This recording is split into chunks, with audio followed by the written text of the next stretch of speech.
ইহুদি খ্রিস্টানদের জবাই করা পশু কখন খাওয়া যাবে? সুন্দর প্রশ্ন করেছে, আমি তো সংক্ষেপে বলে গেছি।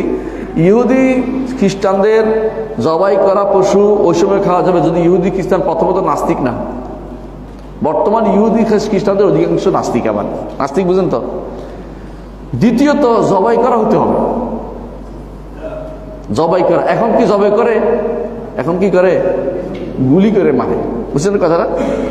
3 নম্বর হইতে হবে, 3 নম্বর হচ্ছে সে আল্লাহকে মানে, তার অন্য কিছু মানে, ইহুদিন মাসালা তার আরো মানে, কিন্তু তখন রসুলের যুগে তারা মানতো 2-3 জনের কথাই বলতো। তারপরে রসুল আসলাম তো আল্লাহ কোরআন আয়াত নাজিল করে তাদেরকে আল্লাহকে মানার কারণে তাকে ছাড় দিয়েছে, বুঝে আসছে কথাটা? এই জন্য আল্লাহকে মানা এটা থাকতে হবে তাকে, আল্লাহকে মানতে হবে তাকে, এটাই।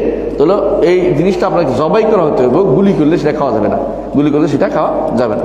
তাহলে এইটা কিন্তু যাবে, কিন্তু আপনি এটা নির্ধারণ করবেন কি করে? যতক্ষণ পর্যন্ত